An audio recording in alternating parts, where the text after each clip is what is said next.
Hello friends, स्वागत है आपका अपने चैनल हिंदी ज्ञानोदय पर।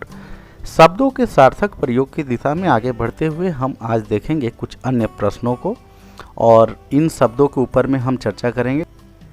हमारे सामने है कॉम्पनसेशन, डैमेज एंड रिम्बर्समेंट। ये तीन शब्द हैं। इन तीनों में का कैसे प्रयोग किया जाना है इसको हम चर्चा करेंगे और देखेंगे। तो कॉम्पनसेशन का अर्थ होता है मुआवजा या क्षतिपूर्ति, किसी की बदले में प्राप्त किसी क्षति या नुकसान के बदले में प्राप्त। इसमें यह जरूरी नहीं है कि धन से ही प्राप्त हो, वस्तु या अन्य शर्त भी हो सकती हैं, जैसे कॉम्पनसेशन ऑफ रॉन्ग, तो यानी कि दोष का प्रतिकर। और इस तरह से बहुत सारी चीज़ें हैं, क्योंकि किसी वस्तु के बदले किसी वस्तु से भी कॉम्पनसेट किया जाता है। डैमेज का प्रयोग, यानी डैमेज का अर्थ देखें हम तो नुकसानी या हर्जाना होता है। ये धन से जुड़ा हुआ होता है, जैसे कोई धनराशि को जो नुकसान, क्षति का कारण का दावा, क्षति के कारण दावा जो है वो भी इसमें शामिल होता है।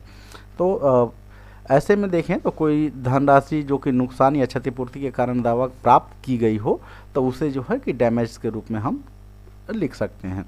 जैसे नॉमिनल डैमेज मतलब नाम मात्र नुकसानी, स्पेशल डैमेज यानी कि विशेष नुकसानी। ये सेंस के अनुसार जो है आप इसका प्रयोग करेंगे। रिम्बर्समेंट का हिंदी अर्थ है प्रतिपूर्ति, ऐसी राशि जिसका व्यय कर दिया गया है और बाद में उसे प्राप्त किया जाए। जैसे कि कोई धनराशि मान लीजिए किसी पर्टिकुलर काम के लिए मेरे द्वारा खर्च कर दी गई और बाद में हम उसे जो है अपने भुगतान के लिए दावा करते हैं कि ये मैंने खर्च किया था, इसे मुझे पुनः दिया जाए। ऐसे सेंस में रिम्बर्समेंट का प्रयोग किया जाता है, जैसे शैल बी रिम्बर्स्ड यानी प्रतिपूर्ति की जाए। अगर हम आगे देखें तो कुछ वर्ड हैं compulsory, essential, mandatory, necessary, obligatory और इंडिस्पेंसिबल।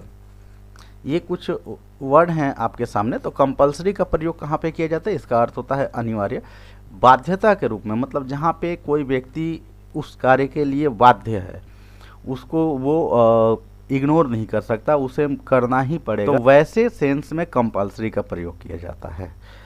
इसेंशियल का प्रयोग कहाँ किया जाता है? इसेंशियल का मतलब होता है अत्यावश्यक, मतलब बहुत ही जरूरी, जिसके बिना काम ना चले। जैसे इसेंशियल कमोडिटी सर्विसेज मतलब अत्यावश्यक वस्तुएं या सेवाएं, तो उस सेंस में इसका प्रयोग। मैंडेटरी का अर्थ होता है आज्ञापक, अनिवार्य या आदेशात्मक, जैसे मैंडेटरी रूल। मैंडेटरी रूल मतलब आज्ञापक नियम। मैंडेटरी का प्रयोग वहाँ होता है जहाँ पे आदेश के सेंस में मतलब ये कहा जाए कि ये अनिवार्य है और इसे किया जाना है, वहाँ मैंडेटरी का प्रयोग होता है। आगे देखें नेसेसरी का, तो आवश्यक, जिसमें आवश्यकता की पूर्ति की जा सके, जैसे नेसेसरी स्टेप्स और एक्सपेंसेस, आवश्यक व्यय या कदम। तो इस तरह से जो है इसका प्रयोग किया जाता है। रिक्विजिट का प्रयोग कहाँ किया जाता है? रिक्विजिट का प्रयोग होता है, इसका अर्थ होता है अपेक्षित, मतलब विभिन्न स्थितियों स्थानों पर जिसकी अपेक्षा हो, जैसे रिक्विजिट रिपोर्ट या वर्क, मतलब अपेक्षित रिपोर्ट या कार्य। ये क्या है? ये मैंडेटरी और नेसेसरी से बिल्कुल डिफरेंट होता है। अपेक्षित का मतलब होता है आपसे अपेक्षा ये की जाती है कि आप इसे करें, लेकिन वहाँ अनिवार्यता का कोई भाव नहीं होता। यानी कि ये अपेक्षित है, मतलब कि ये आप कर भी सकते हैं और नहीं भी कर सकते हैं, लेकिन किए जाने की अपेक्षा की जा रही है, वहाँ पे इसका प्रयोग किया जाएगा। ऑब्लिगेटरी मतलब होता है बाध्यकर, जो मानना या करना आवश्यक है, आप उसके लिए बंधे हुए हैं और वो आपको करना पड़ेगा। कंपल्सरी, ऑब्लिगेटरी लगभग एक जैसे ही हैं, लेकिन इनमें थोड़ा सा माइनर डिफरेंस है, तो इसका प्रयोग भी उसी सेंस में किया जाता है। अब एक वर्ड है इंडिस्पेंसिबल, मतलब अपरिहार्य। अब आप इसको अगर हम दूसरे शब्दों से देखें तो किस सेंस में अलग है। मान के चलिए कि जैसे इंसान का भोजन करना, वैसे ही अन्य जरूरी कार्यों के लिए अपरिहार्य शब्द का प्रयोग किया जाता है।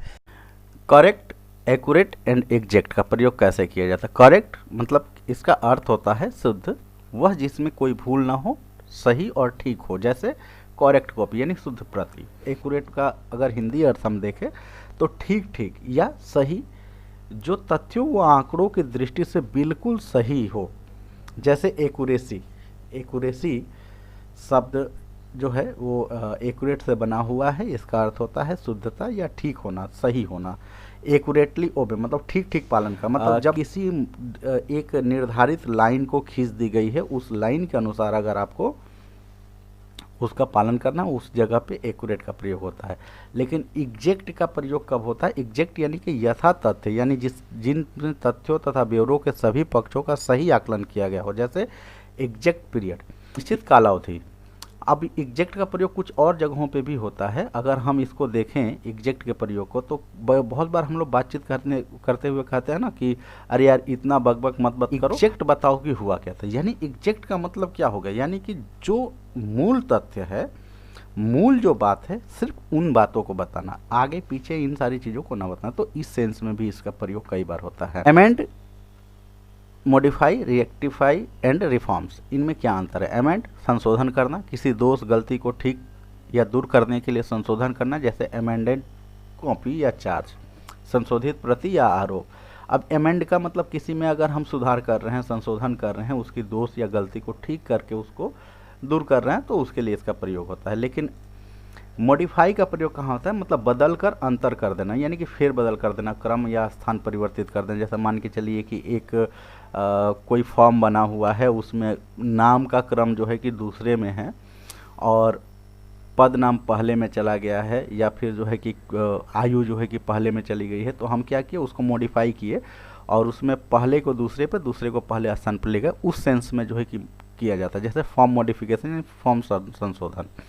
तो मॉडिफाई का प्रयोग वैसे जगहों पे होता है। रेक्टिफाई का मतलब परिशोधन या करना, भूलों को सुधार कर ठीक करके पहले से अधिक सशक्त बना देना। यानी कि अब ये देखिए अमेंड, मॉडिफाई और रेक्टिफाई में क्या अंतर है।